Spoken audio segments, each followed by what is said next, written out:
한번 말씀을 따라서 하실까요? 아름다운 소식. 네, 제가 전에 목회하던 교회에서 한 중학생이 감사 헌금을 드렸습니다. 재정부 집사님이 그 기도 제목이 적힌 헌금 봉투를 저에게 건네주시면서 미소를 짓는 것이 아니겠습니까? 제가 그 기도 제목을 보니까 거기 그렇게 써 있더라고요. 중학생의 감사 헌금 봉투. 언제 죽을지 모르는 제 목숨 더 살려주셔서 감사합니다. 참 지극히 당연하게 생각하고 살았는데 삶 자체가 충분한 감사의 조건이 된다는 생각에 큰 감동을 받았습니다. 어린 친구의 장난 같지만 믿음의 눈으로 보면 모든 것이 감사의 조건이 되는 줄로 믿습니다. 믿음이란 때때로 인간의 경험과 이성으로 알 수 없는 것들을 보게 하고 또 그것을 성취하게 하는 신비스러운 능력이 있는 것입니다. 사람의 눈으로는 불가능한 것처럼 보여도, 그리고 포기하고 절망할 수밖에 없는 상황이라 할지라도 믿음의 눈은 기적과 가능성을 향하여 항상 열려 있는 것입니다. 믿음이란 하나님 안에서 모든 가능성을 열어놓는 것입니다.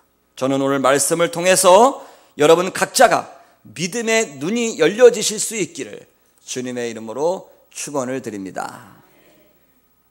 오늘 본문의 배경을 말씀드리면 다음과 같습니다. 이스라엘 북왕국에 아람 군대가 쳐들어왔습니다. 이전에도 여러 번 공격해 왔지만 그때마다 번번이 실패하고 말았습니다. 왜냐하면 이스라엘에는 매우 강력한 영적 지도자가 있었습니다. 누구요? 엘리사 선지자가 있었기 때문입니다. 그런데 이번에는 아람 왕 베나닷 왕이 직접 군대를 이끌고 전 병력을 다 동원해서 이스라엘의 수도 사마리아 성을 포위했습니다. 저들은 일시에 성을 공격할 수도 있었지만 그렇게 하면 많은 희생자가 생길 것을 염려하여 이스라엘 왕 여호람 왕이 황복할 때까지 성을 포위하고 기다리고 있는 상황입니다.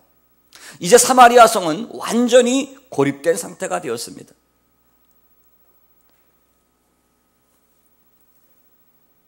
물자 반입이 불가능해진 데다가 이제 가뭄까지 겹쳤습니다. 그래서 이 사마리아 성안은 극심한 식량난에 처하게 된 것입니다. 오늘 성경 말씀 보니까 나귀머리 한 개에 은 80세겔 가고 합분태 4분의 1 상자에 은 5세겔이었다고 그랬습니다. 나귀머리 한 개에 은 80세겔이라 나귀는 율법으로 보면은 부정한 짐승입니다. 그래서 평소에는 먹지 않던 이 짐승입니다. 그런데 이 짐승의 머리마저 은 80세겔에 매매가 되었다는 것입니다. 한 세겔은 건강한 노동자의 4일 품삯입니다. 그러니까 80세겔이란 말은 노동자의 320일에 해당하는 품값입니다. 아마 우리나라 원화로 해석을 하면 한 3천만 원 정도 갈 것입니다. 더군다나 하푼테 4분의 1 상자에 은 5세겔이다. 어떤 주석가는 하푼테가 비둘기 배설물이다 그렇게 얘기하지만 조금 더 우리가 구체적으로 해석을 해보면 이 하푼테라고 하는 것은 여물지 않은 콩 종류일 것이라고 합니다. 그러니까 아직 여물지도 않은 콩 한 대박에 160만 원이라고 하는 것입니다. 얼마나 먹을 것이 없으면 그렇겠습니까? 사태는 더욱 악화되었습니다. 이제는 이웃 간에 서로 아이들을 잡아먹는 비통한 광경이 벌어지게 된 것입니다. 이러한 심각한 상황을 보면서 이스라엘 왕 여호람은 굵은 배로 속옷을 입었다고 그랬어요. 그리고 백성들의 눈은 저마다 짐승처럼 붉게 충혈되어 있는 것입니다. 포위된 자들의 삶은 굶주림과 두려움, 그리고 미래에 대한 절망에 완전히 사로잡혀 있습니다. 여러분, 우리는 아까 우리 권사님 기도도 그런 기도를 드렸지만 북한의 정권 속에 갇혀서 정말 굶주림과 절망으로 울부짖는 우리의 북녘 동포들의 소리를 날마다 듣고 삽니다. 또 우리 남한에는 이념과 여러 가지 갈등, 그리고 사회적인 불평등으로 인해서 울부짖는 많은 젊은이들, 이러한 현실을 우리가 날마다 경험하고 있습니다. 그러나 여러분, 더욱 비참한 것은 지금 이 순간에도 영적인 흑암의 권세에 매여서 수많은 영혼들이 울부짖고 있다는 사실입니다. 이들은 죄와 마귀의 포로가 되었습니다. 하나님의 심판과 멸망에 대한 두려움에 사로잡혀 있습니다. 그리고 영원한 미래에 대한 소망을 잃어버리고 사는 사람들입니다. 이러한 사람들이 우리 주변에, 우리 교회가 속해 있는 이 전농동 지역에, 아니 내 가족 중에 그러한 영혼들이 있다고 한다면 얼마나 가슴 아픈 일이겠습니까? 이러한 때에 하나님의 종 엘리사가 복음을 선포합니다. 1절 말씀을 보십시오. 여호와의 말씀을 들을지어다. 여호와께서 가라사대. 여러분, 이게 무슨 말씀일까요? 지금은 굶주리고 절망적인 상태이지만 내일 이맘때에는 하나님께서 아람 군대를 물리쳐 주시고 이스라엘로 승리케 하신다는 약속의 말씀입니다. 하나님의 백성들을 구원해 주시고 축복을 베풀어 주신다는 말씀, 이 계시의 말씀이 하나님의 종 엘리사를 통하여 선포되고 있는 것입니다. 그 결과 곤가루 한 수아에 한 세겔 하고 보리 두 스아에 한 세겔 하리라. 한마디로 밀가루와 보리가 헐값에 팔게 되는 날이 바로 내일 온다는 사실입니다. 여호와의 말씀을 들을지어다. 히브리 말로는 쉐마 그렇게 얘기하는데, 쉐마, 다시 말하면 하나님의 말씀을 들으면 믿음이 생깁니다. 하나님의 말씀을 들으면 희망이 보입니다. 용기가 생깁니다. 능력도 생깁니다. 무엇보다도 구원을 받게 되고 자유를 얻게 되는 것입니다. 이것이 절망 속에 갇혀있는 이스라엘 백성들에게 하나님의 종 엘리사 선자를 통하여 선포되는 일시적인 복음입니다. 그러나 저와 여러분들에게는 우리 구주 예수 그리스도를 통하여 선포되는 완벽하고 완전한 복음이 있습니다. 예수님께서는 말씀하셨죠. 누가복음 4장 18절 이하에 주의 성령이 내게 임하셨으니 이는 가난한 자에게 복음을 전하게 하시려고 내게 기름을 부으시고 나를 보내사 포로된 자에게 자유를, 눈먼 자에게 다시 보게 함을 전파하며 눌린 자를 자유케 하고 주의 은혜의 해를 전파하게 하려 하심이라 하였더라. 그런데요, 당시 이스라엘의 왕 여호람과 장관을 비롯하여 대부분의 백성들이 선포된 하나님의 말씀을 믿지 않았습니다. 여호람 왕을 비롯해서 성 안의 백성들은 선포된 하나님의 말씀을 믿지 않았다는 것입니다. 특히 여호람 왕이 신임하던 장관은 다음과 같은 주장을 했습니다. 여러분, 2절 말씀을 보십시오. 여호와께서 하늘에 창을 내신들 어찌 이런 일이 있겠는가? 지금 성은 완전히 포위당해 있어요. 먹을 것이 없어요. 가물어요. 심지어는 이웃집의 아이를 잡아먹는 이러한 정말 비통한 일이 벌어지고 있는 이런 상황에, 아니 하나님이 하늘의 문을 열고 하늘의 창을 여신들 어떻게 이러한 축복과 기적의 역사가 있겠는가? 믿지 않는 거죠. 여러분, 노아 시대에 하늘을 열어서 비를 내리게 하신 하나님, 저 광야 이스라엘 백성들에게 하늘의 창을 열어서 매일같이 만나를 내려 먹게 하신 그 하나님을 믿지 못하겠다는 것입니다. 저들은 하나님의 말씀을, 하나님의 말씀이 아닌 선지자 엘리사의 말, 사람의 말로 들은 것입니다. 장관의 주장은 매우 이성적이고 과학적인 사고에서 나온 말입니다.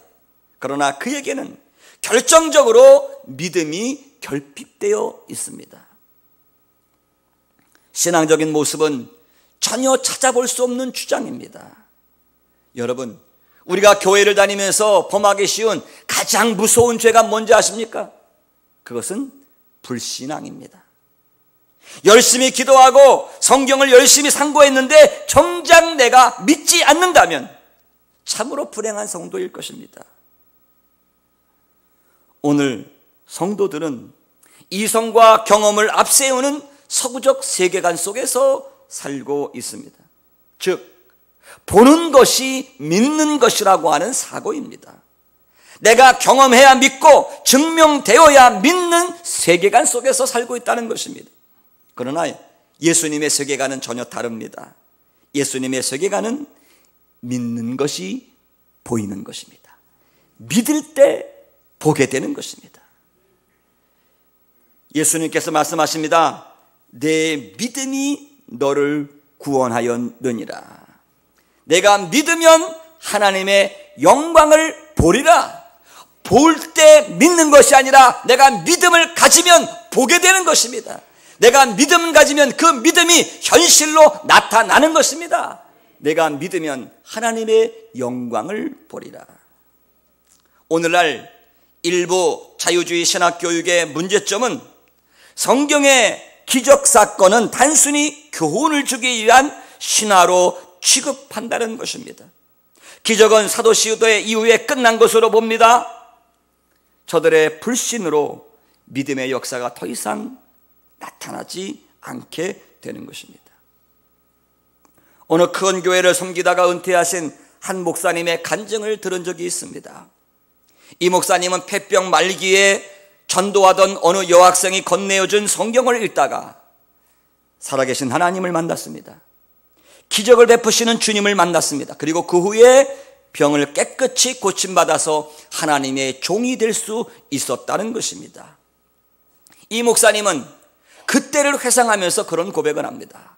내가 그렇게 병들어서 고통당할 때에 현대적 신학교육으로 훈련받은 교회의 목회자를 찾아가지 않고 먼저 성경을 읽게 된 것이 얼마나 감사한지 모른다고 고백을 한 것입니다.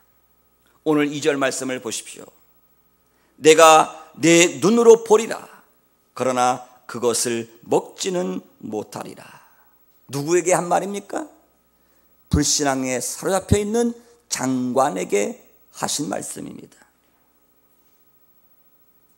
결국 장관은 사마리아 성문을 지키다가 아람 군대가 도망했다는 소식에 한꺼번에 몰려나가는 사람들에 걸려 넘어져서 밟혀 죽었습니다. 기적의 말씀이 성취되는 날에 그는 불행하게도 성문에서 밟혀 죽은 것입니다. 여기에 불신앙의 비극이 있습니다. 그러나 하나님의 말씀을 듣고 가장 먼저 축복을 경험한 사람들이 있습니다. 다름 아니라 4명의 나환자 거지들이었습니다. 이 나환자, 즉 문둥병자들은 성문 주변에 살고 있었습니다. 왜요? 성 안으로 들어갈 수 없었기 때문입니다. 문둥병은 당시에 하나님께 저주받은 부정한 병으로 여겼기 때문에 이 사람들은 성에서 쫓겨나고 말았습니다. 그러나 이들은 엘리사 선지를 통해서 성 안에서 선포된 하나님의 말씀, 그 말씀을 성문을 지키던 사람들에 의해서 그들을 통해서 들었을 것입니다. 뿐만 아니라 경제장관의 비관적인 소리도 들었을 것입니다. 엘리사를 통해서 선포된 하나님의 약속의 말씀, 그런가 하면 장관을 통해서 선포된 비관적인 말씀. 그러나 이 4명의 거지 문둥병자들은 엘리사를 통하여 선포된 하나님의 말씀을 믿기로 했습니다. 내일 이맘때에는 구원을 받을 것이다. 내일 이맘때에는 아람 군대가 물러가고 하나님께서 이 성에 구원과 자유와 축복을 베풀어 주실 것이다. 하나님의 계시된 말씀이죠. 이 문둥병자들은 장관의 말을 듣지 않고 엘리사의 말을 믿기로 했습니다. 그래서 내일 이맘때에는 구원을 받을 것이라고 하는 이 소망의 말씀을 믿고 적진을 향하여 아람 군대 진영을 향하여 길을 떠납니다. 만일 하나님의 말씀과 같이 되지 않고 아람 군대가 여전히 살아있으면 우리가 항복할 것이고, 그도 여의치 않아서 적들이 우리를 죽이면 죽으리라. 죽이면 죽이리라. 아람 군대에게 잡혀 죽을지라도 한번 가보자. 어차피 여기 있으나 저기 있으나 죽을 건 마찬가지니까 한번 믿고 가보자. 여러분, 믿으면 희망이 생깁니다. 믿으면 용기와 담대함이 생깁니다. 무엇보다도 믿으면 하나님께서 역사하십니다. 따라서 하시기 바랍니다. 믿으면 하나님이 역사하신다. 할렐루야. 여러분, 놀라운 사실은 이 4명의 문둥이들이 아람 진영을 향하여 출발할 때 바로 그 순간에 하나님께서도 역사하셨다는 것입니다. 오늘 성경을 연구해 보면 재미난 사실을 발견할 수가 있습니다. 5절 말씀에 보면 거기 그런 말씀이 있습니다. 5절 말씀. 아람 진으로 가려 하여 해질 무렵에 일어나. 해질 무렵에. 옛날 성경에는 황혼에 일어나서, 요즘 새번역에는 해질 무렵에 일어나서, 이 4명의 문두기들이 해질 무렵에 일어나서 아람 진영을 향하여 출발을 했습니다. 바로 이때, 자 7절 말씀 다 같이 읽습니다. 시작. 해질 무렵에 일어나서 도망하되. 아멘. 이게 무슨 말일까요? 해질 무렵에 4명의 문둥이가 믿음을 가지고 출발하니까 그 같은 시간 해질 무렵에 아람 군대가 혼비백산에서 도망쳤습니다. 무슨 일이 일어난 겁니까, 여러분? 도대체 무슨 말씀이죠? 해질 무렵에 아람 군사들이 음식을 잘 차려놓고 먹으려고 하는 그 순간에 갑자기 병거 소리, 말들의 소리, 큰 군대 소리가 들리기 시작한 것입니다. 군사들이 생각을 하기를, 이는 필경 이스라엘 왕이 햇사람의 왕들과 애굽 왕들에게 값을 주고 엄청난 규모의 군대를 불러온 것으로 착각을 했습니다. 그때가 어느 때라고요? 바로 해질 무렵 4명의 문둥이가 믿음을 가지고 출발하는 그 시간이었습니다. 모든 음식을 다 차려놓고 그대로 두고 다 도망쳤습니다.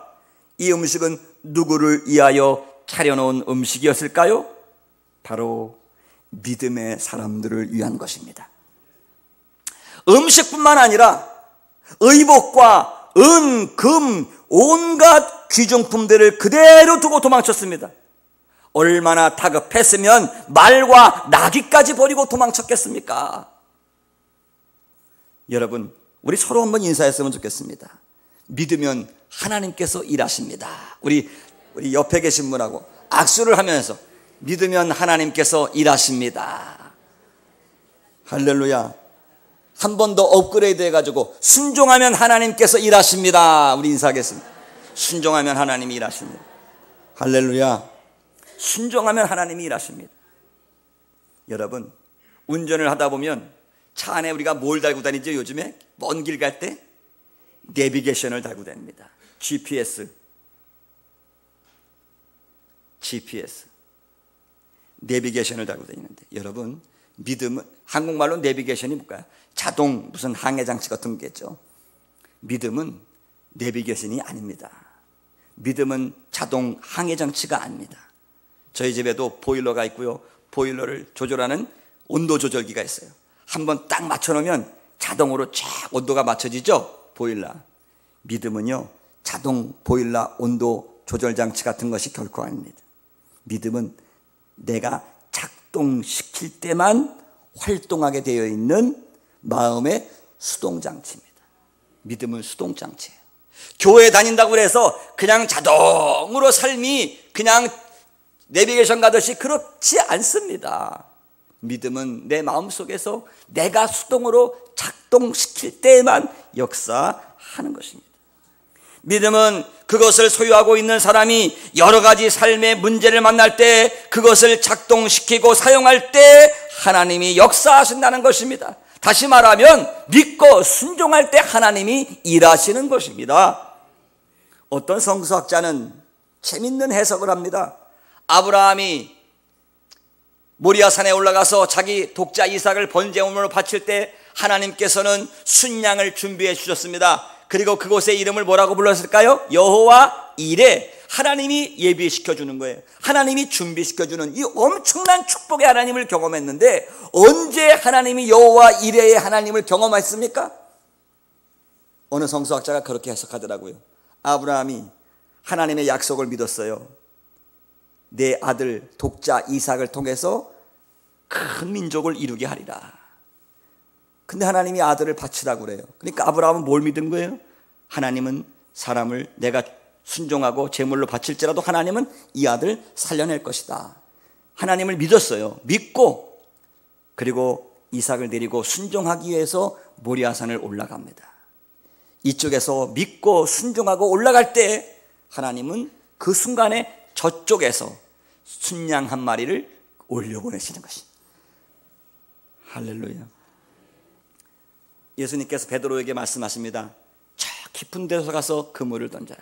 선생님, 내가 밤새도록 고기를 잡았지만 한 마리도 못 잡았는데 주님의 말씀에 순종해서 말씀에 의지해서 내가 그물을 던지겠습니다 라고 순종하고 배를 몰고 깊은 데로 가는 순간에 우리 주님이 바닷가 여기저기에 흩어있던 물고기들을 얘들아 모여라.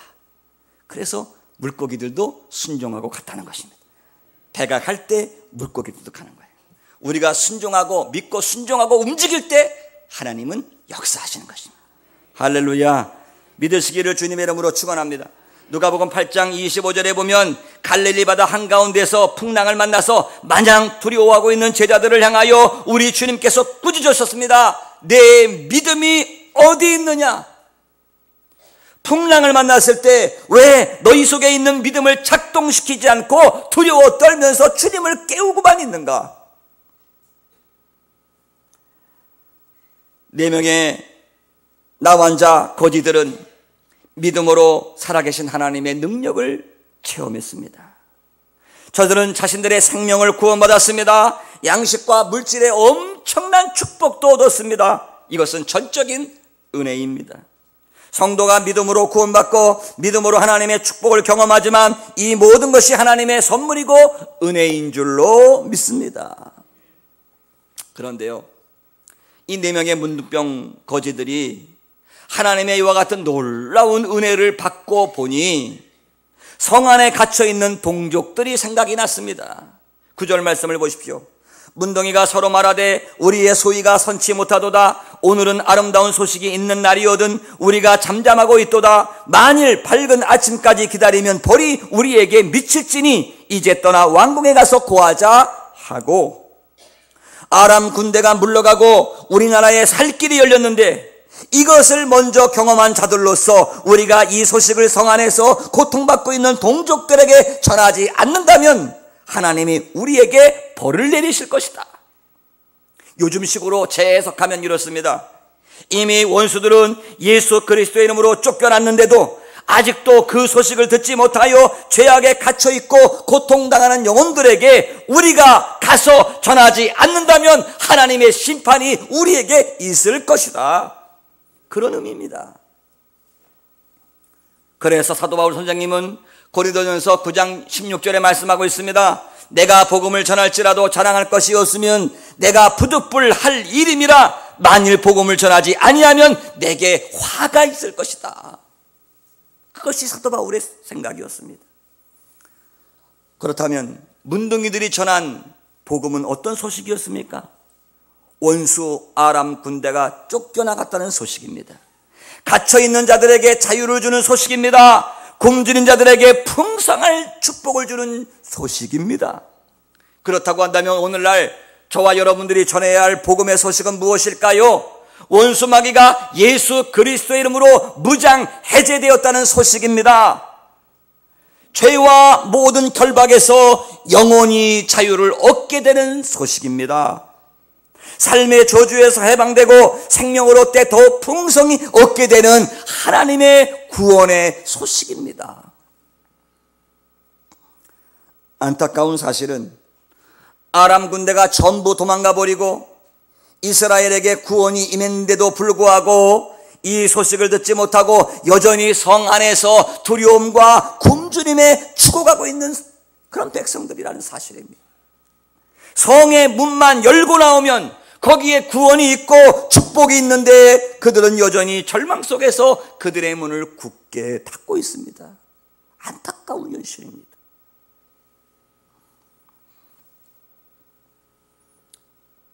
이 문둥이 거지들은 성 안의 사람들에게 사람 대접을 제대로 받지 못하고 쫓겨난 사람들일 것입니다. 어쩌면 성 안의 사람들에게 한이 맺혀 있는 사람들일지도 모릅니다. 그럼에도 불구하고 저들은 자신들의 동족이 갇힌 채 굶주려 죽어가는 사실을 알고 있었기에 가만히 있을 수가 없었습니다. 그래서 단숨에 달려가서 구원의 아름다운 소식을 전했습니다. 그들은 하나님의 구원의 은혜를 동족과 이웃에게 나눌 줄 알았던 사람들이었습니다. 이때 그들이 느꼈던 기쁨은 도망친 아람 군대의 장막을 발견했을 때보다 몇 배 혹은 수십 배 더 기쁘고 감사했을 것입니다. 저희 같은 문둥병자들을 통해서 민족을 구원하시다니요 하면서 하나님 앞에 감사했을 것입니다. 소위 능력 있고 똑똑하고 유능하다고 여기는 사람들이 사마리아 성에 얼마나 많았겠습니까? 그러나 세상 사람들이 거절하고 외면당하던 인생들을 통해서도 하나님은 놀라운 구원의 역사를 이루어 가신다는 사실입니다. 하나님은 믿는 자들을 통해서 하나님의 구원 역사를 이루어 가십니다. 하나님의 약속의 말씀은 믿는 자들을 통해서 이루어집니다. 왕이라고요? 장관이라고요? 이런 것은 아무런 문제가 되지 않습니다. 믿음만 있다면 문둥이들을 통해서도 기적을 이루시는 하나님이십니다. 누가 하나님 나라의 주역으로 쓰임받을 수 있겠습니까? 바로 믿음으로 순종하는 사람일 것입니다. 자, 여러분, 오늘 우리 교회에는, 저와 여러분들에게는 이미 아름다운 소식이 준비되어져 있습니다. 바로 예수 그리스도의 생명의 복음입니다. 우리도 순종하고 나가기만 하면 모든 것은 하나님이 하실 것입니다. 우리가 순종하면 그 순간에 하나님이 일하실 것입니다.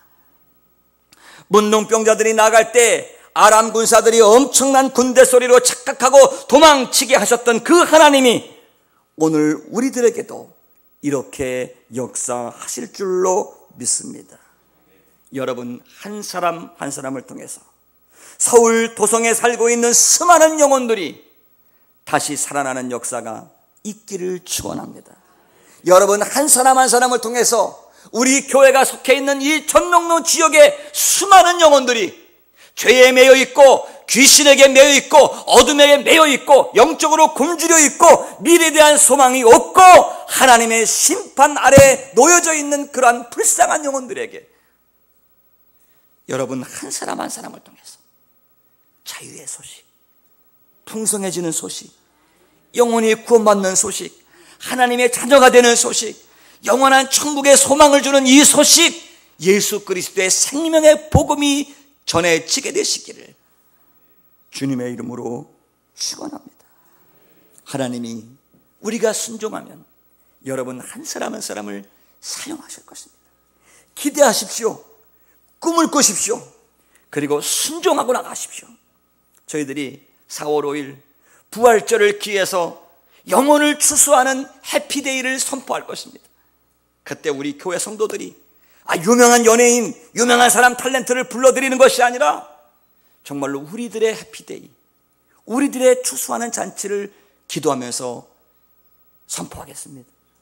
어떤 사람은 찬양으로, 어떤 사람은 드라마를 준비하고, 저는 하나님 앞에 복음 설교를 하고 우리 나사렛 교회를 열고 많은 영혼들을 주님 앞으로 인도하는 그러한 해피데이를 준비하고 드디어 5월 31일 날 해피데이 추수하는 날로 정했습니다. 기대하십시오. 꿈을 가지십시오. 하나님이 일하십니다. 우리가 순종하면 놀라운 역사로 하나님이 함께 하실 것입니다. 말씀을 정리합니다. 여러분, 하나님께 그렇게 기도해야 됩니다. 하나님의 말씀을 들을 때 그것이 하나님의 음성으로 들려주는 복이 있게 해달라고, 하나님의 말씀을 들을 때 믿음을 얻고 희망이 생기고 용기와 담대함을 가지고 순종할 수 있게 하소서. 고난 가운데 하나님, 내가 믿음을 작동시킬 수 있는 사람이 되게 해 주옵소서. 우리가 값없이 받은 영혼의 구원을, 또 두려움과 저주 속에서 자유케 된 복음을, 인생의 축복으로 변화되는 복음의 은혜를 깨닫고 아직까지 듣지 못한 사람들을 찾아가서 이것을 전함으로 더욱 큰 기쁨과 감사를 누리는 영혼이 되게 하옵소서.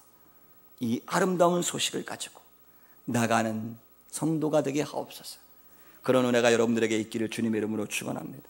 우리 다 같이 자리에서 일어나셔서 복음 들고 산을 넘는 자의 발길 아름답도다, 우리 같이 찬양하고 결단의 기도로 예배를 마치도록 하겠습니다.